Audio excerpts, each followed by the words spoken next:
আসসালামু আলাইকুম ওয়া রাহমাতুল্লাহি ওয়া বারাকাতুহু। আলহামদুলিল্লাহ ওয়াসসালাতু ওয়াসসালামু আলা রাসূলিল্লাহ। প্রিয় ভাই ও বোনেরা, আজ আমি আপনাদের সামনে কোরআনের একটি আয়াত নিয়ে আলোচনা করব, যে আয়াত শুনলে কেঁপে উঠবে মনের ভিতরটা, গলে যাবে আত্মার বরফ।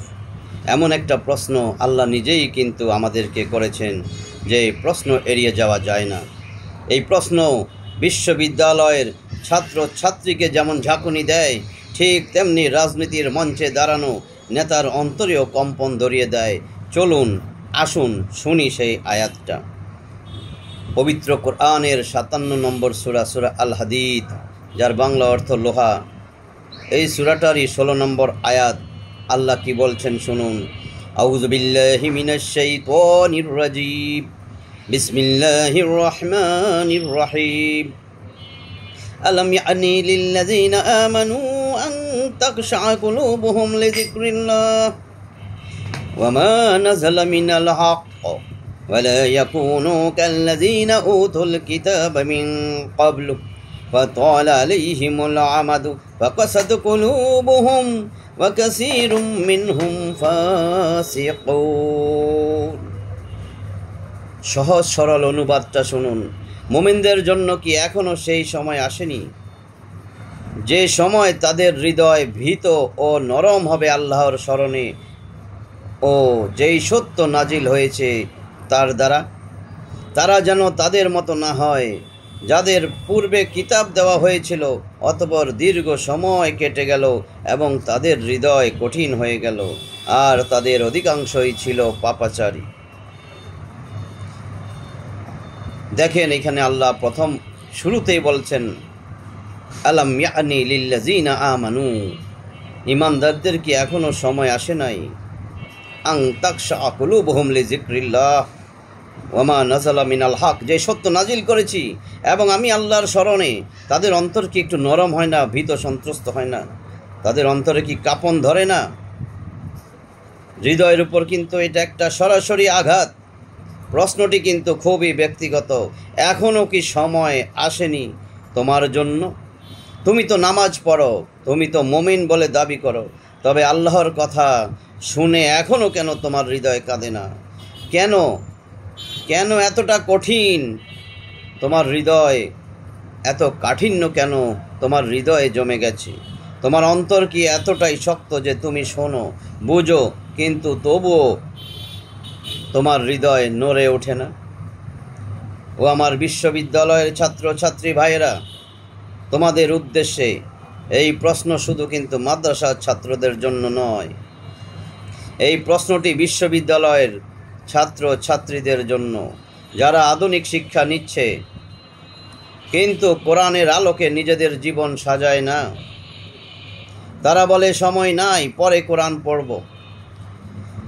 তারা ব্যস্ত সিজিপিএ, কেরিয়ার, প্রেম, ভালোবাসা, টিকটক, নেটফ্লিক্স, পাবজি, ট্রাভেল নিয়ে। আল্লাহ জিজ্ঞাসা করছেন, তোমার হৃদয় কি এতটাই ব্যস্ত হয়ে গেছে দুনিয়ার মাঝে যে আমার কথা শুনেও কাঁপে না? রাজনীতিবিদ, নেতা নেত্রীদের উদ্দেশ্যে বলছি, এই আয়াত আজকের নেতা নেত্রীদের জন্যে আরেকটি বড় চেতনাবাণী। তারা মুখে ইসলামের কথা বলেন, কিন্তু দলীয় স্বার্থে সত্যকে কিন্তু বিকিয়ে দেন। তারা বলেন ইসলামী রাষ্ট্র, কিন্তু নিজের নেতৃত্ব, ক্ষমতা আর দলের প্রচারণা এত মগ্ন যে আল্লাহর ভয় ভুলে গেছেন। আল্লাহ বলছেন, তোমার হৃদয় কি গলে না? তোমরা কি সেই জাতির মতন হতে চাও যারা কিতাব পেয়েও গাফিল ছিল? শেষে তাদের হৃদয় কঠিন হলো এবং তারা সত্য থেকে সরে গেল। হৃদয় কেন কঠিন হয়ে গেল এবং কেনই বা কঠিন হয়ে যায়? কেন এমন হয়? কারণ আমরা দিনের পর দিন কোরআনের আলো থেকে দূরে থাকি। কারণ আমরা শুধু শুনি, মানি না। কারণ আমাদের হৃদয়ে জমে থাকে পাপ, গাফিলতি, অহংকার। এগুলো জমতে জমতে হৃদয় হয় পাথরের মতন। আর এই হৃদয়ের জন্য আজ আমরা কাঁদি না, ডাকি না, পরিবর্তন হই না। আল্লাহ কিন্তু সুযোগ দিচ্ছেন, এখনও সময় আছে। এই আয়াত আমাদের ধমক নয়, এই আয়াত আমাদেরকে জাগিয়ে তুলতে চায়। আল্লাহ বলছেন, এখনো সময় আছে, আমি এখনো তোমাকে ডাকছি। তুমি যদি আজ তওবা করো, ফিরে আসো, আমি তো আছি তোমারই জন্য। তুমি দল করো, কেরিয়ার করো, রাজনীতি করো, কোনো সমস্যা না, কিন্তু আগে তোমার হৃদয়কে সঠিক পথে আনো। কিভাবে হৃদয় নরম হবে তাহলে? সমাধানটা কি? প্রতিদিন 5 মিনিট হলেও কোরআন পড়ো, এর মানে বোঝো, বোঝার চেষ্টা করো। আল্লাহকে ডাকো, নিজের ভাষায় ডাকো, হৃদয়ের ভাষায় ডাকো। রাতে নির্জনে আল্লাহর কাছে কান্নাকাটি করো। মনে করো তুমি একা আল্লাহর সামনে আছো। নিজের পাপের কথা মনে করে একটিবার বলো, হে আল্লাহ, আমি ফিরতে চাই। আজকের আমার পক্ষ থেকে আমার শেষ কথা, হে ভাই ও বোন, আজ তুমি শুনছো এই কথা, হয়তো এটাই তোমার জন্য আল্লাহর পক্ষ থেকে শেষ সুযোগ।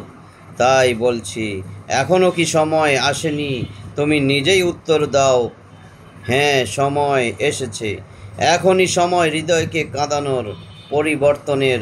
এখনই সময় কোরআনের আলোয় জীবন সাজানোর। কোরআনের প্রতি প্রতিদিন সময় দাও, হৃদয়কে নরম করো তাওবা আর তেলাওয়াত দিয়ে। আল্লাহ তো বলেছেন, সূরা রদে পাবেন 13 নম্বর সূরার 28 নম্বর আয়াত, আলা বিযিক্রিল্লাহি তাতমাইন্নুল কুলুব। আল্লাহর স্মরণেই অন্তর প্রশান্তি লাভ করে। এই ভিডিওটি যারা দেখছেন, যারা শুনছেন, তারা অন্তত একটা পরিবর্তনের সিদ্ধান্ত আজ নিন। আজকেই সিদ্ধান্ত নিয়ে নিন, প্রতিদিন অন্তত বুঝে 1-2টা করে আয়াত হলেও আল্লাহর কোরআনকে ধরুন, পড়ুন, বুঝুন, হৃদয়ঙ্গম করুন, আল্লাহর দিকে ফিরে আসুন। ওয়া আখিরু দাওয়ানা আনিল হামদুলিল্লাহি রাব্বিল আলামিন।